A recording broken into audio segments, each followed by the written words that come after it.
لے سانس بھی آہستہ کے دربار نبی ہے۔ رسالت مآب صلی اللہ علیہ وآلہ وسلم کی بارگاہ کے آداب اللہ نے خود سکھائے ہیں۔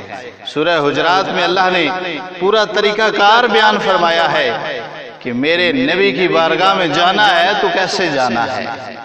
آواز بھی اونچی ہو گئی، پلے کچھ نہیں رہے گا، سب کچھ ضائع کر دیا جائے گا۔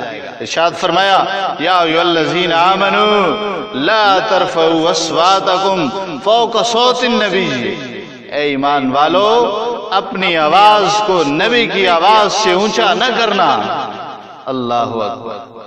یا ایھا الذین آمنوا لا ترفعوا اصواتکم فوق صوت النبی ولا تجہروا لہ بالقول کجہر بعضکم لبعض، اور جس طرح ایک دوسرے سے آپس میں چلا کر بولتے ہو اس انداز سے میرے نبی سے بات نہ کرنا۔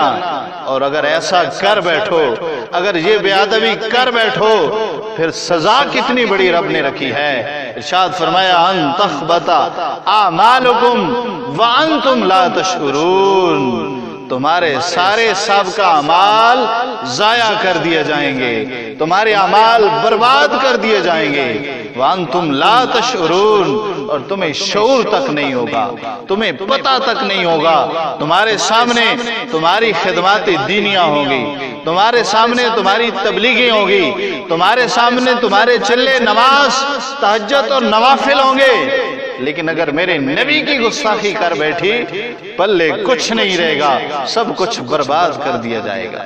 اور یہاں پر احباب ذی وقار رب تعالیٰ نے خبط کا لفظ استعمال فرمایا، ضبط نہیں فرمایا۔ ایک ضبط ہوتا ہے اور ایک خبط ہوتا ہے۔ ضبط یہ ہے کہ اگر معاملات خراب ہو گئے تو جو چیز کسی نے دی ہوئی ہے، جو مراعات دی ہوئی ہے، جو سہولیات دی ہوئی ہیں، وہ ضبط کر لیے جائیں گے۔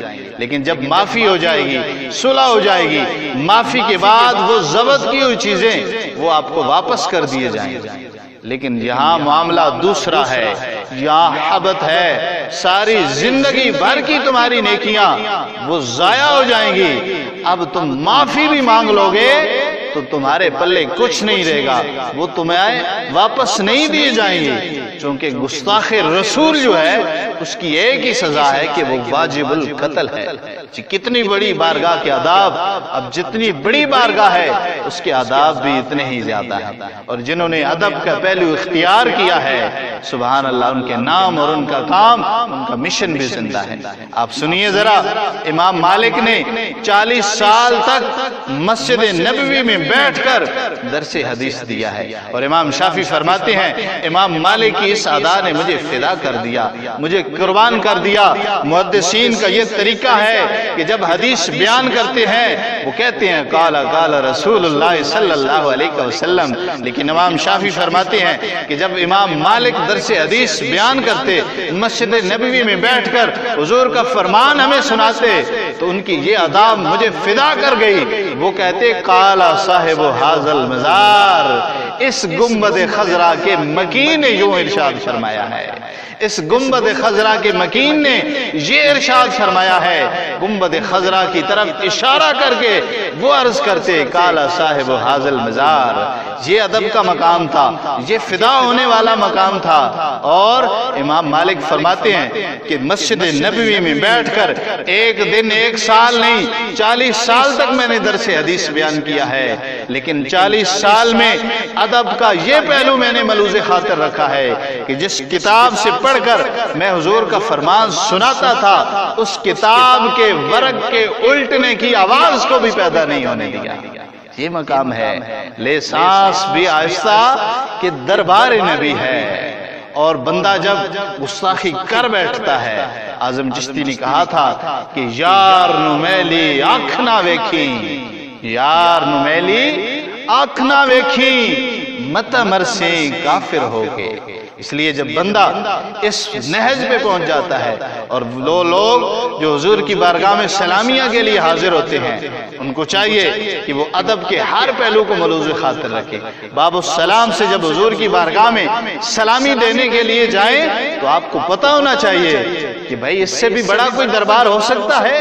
یقیناً نہیں۔ حضور کی بارگاہ میں جب سلامی دینے کے لیے باب السلام سے آپ گزرے آپ کی آنکھوں پہ حیا کا پہرا ہونا چاہیے، آپ کے دل کے اندر عشق مصطفیٰ کی ایک شمع روشن ہونی چاہیے، اور ادب سے گزرتے ہوئے آپ کی زبان پہ درود و سلام کے نذرانے ہونے چاہیے۔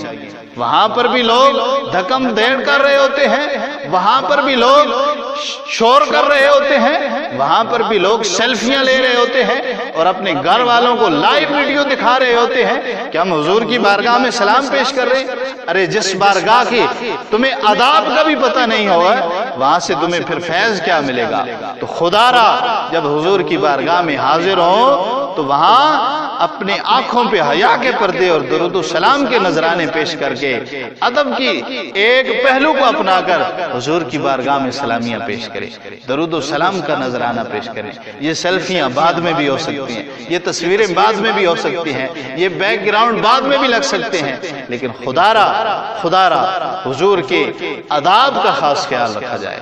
یہ وہ بارگاہ ہے کہ ایک دفعہ بے ادبی ہو جائے تمہارے اعمال ضائع کر دیے جائیں۔ اللہ ہم سب کو حضور کا ادب نصیب فرمائے، آمین بجاہ النبی الکریم۔